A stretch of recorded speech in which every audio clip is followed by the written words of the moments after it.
Kimya kizito kimeganda angani, lakini chini ya ukimya huo, makombora ya nyuklia yanapumua. Dunia imeingia rasmi katika zama mpya za hatari baada ya kufa kwa New START, mkataba wa mwisho uliokuwa ukifunga minyororo kwenye maghara ya silaha za nyuklia za Marekani na Urusi. Ikiwa ni mara ya kwanza katika zaidi ya nusu karne ambapo mataifa mawili yenye silaha nyingi zaidi za atomic yanabaki bila mipaka yoyote.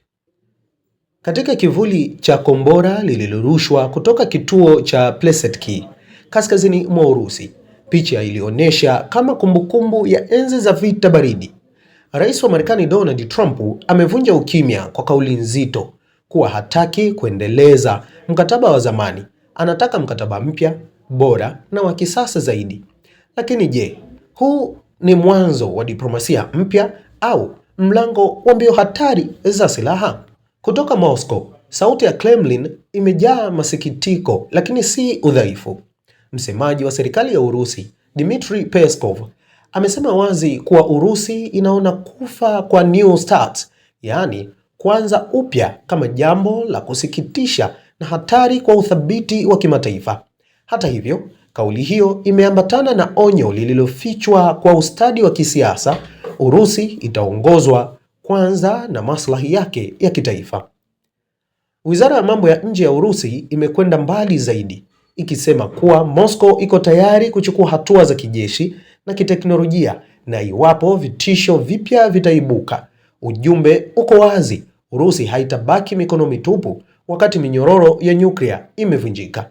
Kwa mtindo wake usio wa pazia, Trump ameandika kwenye mtandao wake wa Truth Social, akiuponda mkataba wa New START, akiuona kama makubaliano yaliyoiathiri Marekani na kudai kuwa yalikiuka vibaya badala ya kuurefusha.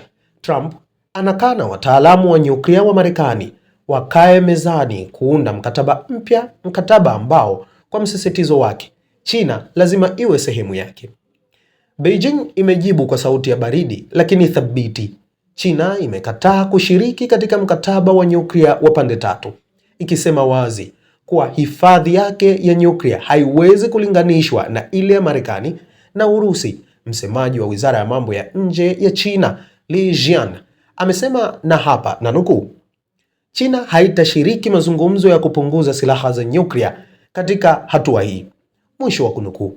China inaitaka Marekani irudi mezani na Urusi peke yao na iheshimu pendekezo la Moscow la kuendelea kufuata mipaka ya New START kwa muda ili kuzuia dunia kuyumba, huku Urusi kwa upande wake imeonyesha kuunga mkono msimamo wa China, huku akiongeza sharti jingine zito kuwa ikiwa mkataba mpya utazungumziwa, basi Ufaransa na Uingereza, mataifa ya nyuklia ya NATO, yasiachwe nje. New START ni mkataba uliosainiwa mwaka 2010 na Barack Obama na Dmitry Medvedev. Ulikuwa nguzo ya mwisho ya udhibiti wa nyuklia.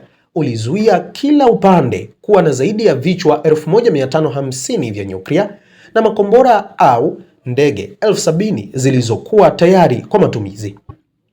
Ukaguzi wa moja kwa moja ulikuwa sehemu ya mkataba huo, lakini ulisitishwa mwaka 2020 kutokana na COVID-19 na haukuwahi kurejea, kwani mnamo mwaka 2023 Rais Vladimir Putin alisitisha ushiriki wa Urusi, akisema haiwezekani kuruhusu wakaguzi wa Marekani wakati NATO inatangaza wazi nia ya kuishinda Urusi nchini Ukraine. Hata hivyo, Urusi iliendelea kuheshimu mipaka ya mkataba huo kwa hiari, na sasa hiari hiyo iko kwenye mizani. Kwa mshangao, licha ya kufa kwa mkataba huo, Marekani na Urusi zimekubaliana kurejesha mazungumzo ya kijeshi kwa kijeshi, mawasiliano yaliyositishwa mwaka 2021 kabla ya vita vya Ukraine. Ni ishara ndogo ya matumaini katika bahari ya tahadhari. Lakini wachambuzi wa udhibiti wa silaha wanaonya matumaini hayo ni dhaifu. Daryl Kimball, mkurugenzi wa Arms Control Association, anaonya kuwa iwapo Marekani itaongeza silaha zake, Urusi itajibu na China itaharakisha ujenzi wa nguvu zake za kimkakati, hali inayoweza kuibua mbio mpya za silaha za nyuklia za pande tatu. hatari kuliko wakati wowote tangu vita baridi. Leo dunia imesimama kwenye njia panda, njia moja inayoongoza kwenye diplomasia ngumu lakini salama. Njia nyingine inaelekea kwenye mashindano ya kimya ya silaha, ambapo kila taifa linaongeza nguvu kwa hofu ya kubaki nyuma.